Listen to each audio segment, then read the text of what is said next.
Next, it's my honor to introduce a very special guest, our keynote speaker today, Janet Foutty. Ms. Foutty is the Chair and Chief Executive Officer of Deloitte Consulting and was recently elected Chair for Deloitte, a role she will assume next month. Additionally, she serves on Stern's Tech MBA Advisory Board, as well as Bright Pink, a nonprofit dedicated to women's health. In her current role at Deloitte, she leads a $10 billion business comprised of more than 50,000 professionals, which helps Fortune 500 companies and government agencies translate issues into opportunity. With more than 27 years of leadership experience, Ms. Foutty has been an integral part of Deloitte's tremendous success over the last 25 years. Her background includes stints leading Deloitte's federal practice, as well as Deloitte Consulting's technology practice, which facilitated the launch of Deloitte Digital. She has also held key roles on Deloitte client programs that span the retail, technology, government, energy, and financial services industries. An author and frequent public speaker on the leadership and talent implications of disruption and a rapidly changing business landscape, Ms. Foutty is also a passionate advocate for inclusion in the workplace, women in technology, and the need for science, technology, engineering, and mathematics education. She has founded women in technology groups in both India and the United States. Ladies and gentlemen, please join me in welcoming our keynote speaker, Janet Foutty.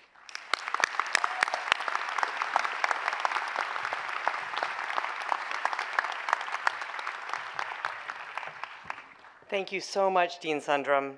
President Hamilton, Dean Sundram, faculty, distinguished guests, family and friends, and most importantly, members of the class of 2019, congratulations. It is truly, truly a pleasure to be here with you today. As a mother myself of two very recent college graduates, I know how absolutely meaningful this milestone is to everyone who's here today. And while you're certainly further along in your careers and your lives than they are, I imagine you're probably experiencing some of the same feelings, great enthusiasm, hope, and optimism, coupled with maybe just a bit of uncertainty, angst, and maybe even anxiety about today's workplace, or potentially even the world. And that's because you're graduating at a time of great disruption, of technology, of industry, of politics, of the way we live. In the past, we've seen how disruption can positively and profoundly impact our society. From antibiotics to automobiles, from steam engines to smartphones, it's clear that disruption has made our world smarter, healthier, more prosperous, and more connected.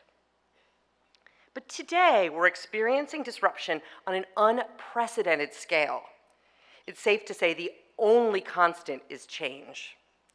And a lot of people really seem skeptical about whether we can meet this moment. But I'm absolutely not one of those people. And you know why I'm not? Because of you. To me, the question is not whether we can meet this moment, but it's how. And today I'd like to talk to you a little bit about that how. And I'd like to start with a story. Several years ago, I was asked to lead a Deloitte business. I was unfamiliar with the business, and I was excited to take on the challenge, but a little nervous too. A recent acquisition, coupled with some really tough changes in the market, had frankly rocked the foundation of the business. As I began digging in to try to address the challenges, I started hearing a lot of excuses. They said I couldn't. I tried, but they didn't listen. They said we have to do it this way. They. It was pretty striking for me, because it was completely counter to the typical Deloitte culture. Our firm is a private partnership. All of our partners are owners. We've cultivated an environment in which we are all responsible for and accountable to each other. I tried to make it clear that no matter where each of us came from or how things had been done in the past, there was no one in charge anymore. No one to make decisions for us or tell them what to do. There was no more they. We are all there is, I told them. We are they. I challenged the team to identify things that weren't working, anything that didn't make sense to them. So a partner came to me and told me about the way performance reviews were being done for managers. Managers being people who were maybe 3 years out of business school. She explained that they had implemented a system that resulted in competition between managers instead of collaboration. Rather than learning how to lead, these managers were focused on competing with each other for business and revenue. It was pretty clear to me this needed to change. First, I did some fact-checking, and I also did some gut-checking. I assembled a small team to figure out what to do about the situation. And we quickly, within a couple of weeks, rolled out a new approach for performance reviews. Our team felt the impact of this critical change immediately.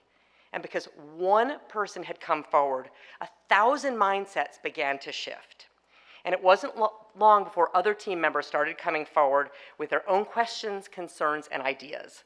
Because they understood what I've been trying to tell them, that we are they. And now, as graduates of one of the best business programs in the country, you are a key part of the we. You may not have an ownership stake in your company yet, I know that's coming soon, but the stakes are absolutely not too high to own the outcomes.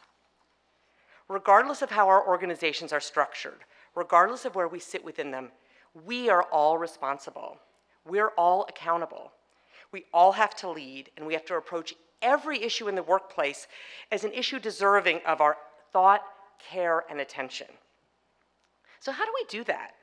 Well, I think we could take some of our cues from the edgy, creative types I got the opportunity to work closely with a few years ago. We were launching Deloitte Digital. We acquired a tech startup in Seattle. Our new coworkers are nimble, agile, and brilliant in the digital space, all things we needed to really launch into this market. At first glance, I will say their culture appeared to be a bit different from ours at the time. So I showed up the first day post-acquisition in a blazer, of course, jeans, and high heels. That was my definition of dressing down, even for Seattle.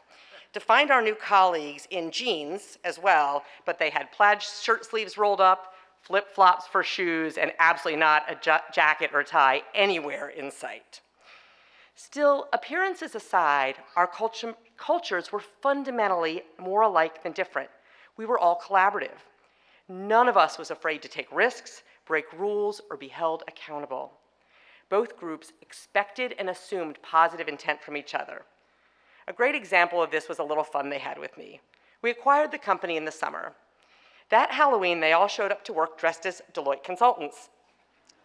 They were wearing power suits. They were truly power posing. I'm not kidding, power posing. It was the whole deal. And then there was this brave young woman who dressed up as me in a monochromatic navy blue suit, just like I'm wearing underneath this robe. She even adopted my mannerisms. She spent the day tucking her pink hair behind her ears. Now, you may notice I do that a lot, but safe to say my hair has never been pink. A move like that could easily have backfired.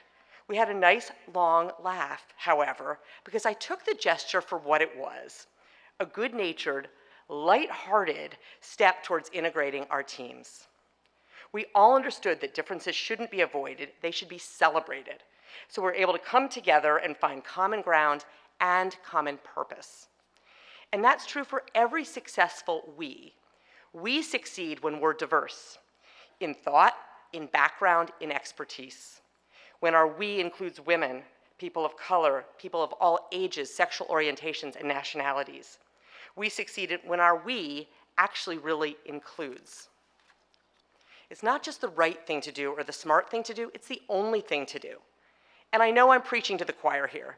You all know, just as our Seattle team knew, that inclusive environments expose us to new ideas, to new solutions, that we can accomplish far more together than we can alone.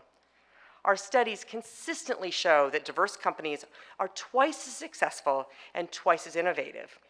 It sounds simple, almost obvious, but that's only because you, as graduates of a program that emphasizes collaborative community at its heart, is in your DNA. You understand that collaboration is the key to learning, growing, and succeeding. You understand that inclusion enhances innovation. And you know that IQ only goes as far as EQ, that interpersonal strength is just as important as intellectual strength. In other words, you know that we are they. And that knowledge is absolutely vital, because as I mentioned at the beginning, we're facing some daunting challenges. And I don't mean just big business problems, I mean big problems, period. Climate change, gender and race inequality, bias showing up in technology design or at our borders. When confronted with issues like these, it's easy to fall back on some familiar excuses. They're responsible for pollution or poverty or prejudice. They are the ones who chose this leader. They are sexist or racist or homophobic. But what if there was no they? I believe the only way to move forward and make progress is to act as if there is no they, to approach challenges with shared purpose, with shared responsibility. Because these problems, frankly, most problems, are too complex for any one organization, let alone any one individual, to solve alone. But when we build a we that spans divisions and departments, spans organizations, or works between business and government, we have a much longer lasting and a much further reaching impact. So yes, we are going to meet this moment, but only if we meet it together. And as the future leaders of our business, as future leaders of our world, it will be largely up to you to build a better, stronger we. The opportunity will come sooner than you think. When you're in your next meeting and you make your voice heard, even when you're a newer member of the team because your ideas are as valuable as theirs. Or when you've hit a wall in working through a problem and you spark a dialogue with your peers because their ideas are as valuable as yours. When you fight the temptation to say they made this mess and instead lend a hand to clean it up. Or when you work with others to solve a challenge rather than try to tackle it alone. Even when it's hard, especially when it's hard, I hope you never lose sight of the word we, and I hope you'll always remember the incredible potential, the enormous power we have to make a great, tangible difference. Congratulations, class of 2019.